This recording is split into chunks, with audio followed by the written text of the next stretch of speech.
Everyone was warned not to touch him, but this guy did.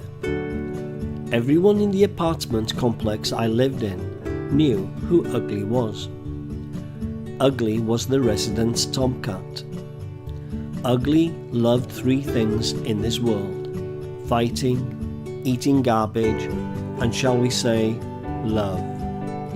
The combination of these things combined with a life spent outside had their effect on Ugly.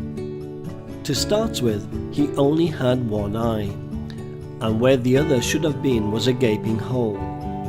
He was also missing his ear on the same side.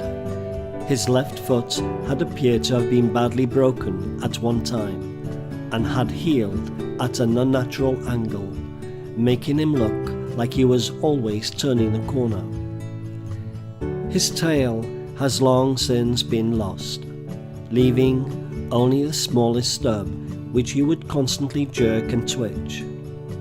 Ugly would have been a dark grey tabby stripe type, except for the sores covering his head, neck, even his shoulders with thick yellowing scabs. Every time someone saw Ugly, there was the same reaction. That's one ugly cat.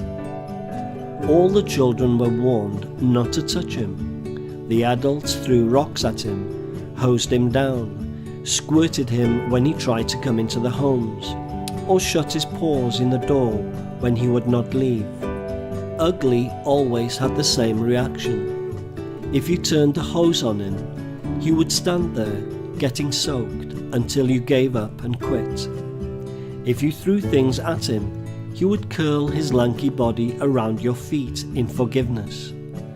Whenever he spied children, he would come running, meowing frantically, and bump his head against the hands, begging for their love.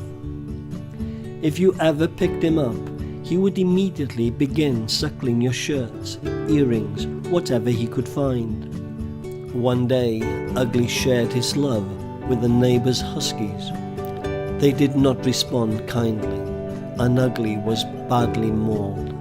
From my apartment, I could hear his screams, and I tried to rush to his aid.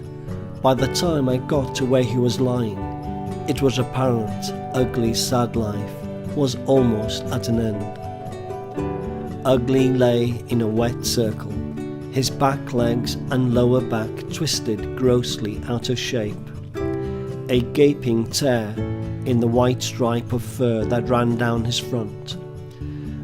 As I picked him up and tried to carry him home, I could hear him wheezing and gasping, and I could feel him struggling. I must be hurting him terribly, I thought.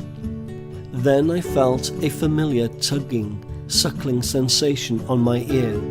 Ugly, in so much pain, suffering, and obviously dying, was trying to suckle my ear. I pulled him closer to me, and he bumped the palm of my hand with his head. Then he turned his one golden eye towards me, and I could hear the distinct sound of purring. Even in the greatest pain, that ugly, battle-scarred cat was asking only for a little affection, perhaps some compassion. At that moment, I thought Ugly was the most beautiful, loving creature I had ever seen. Never once did he try to bite or scratch me, or even try to get away from me, or struggle in any way.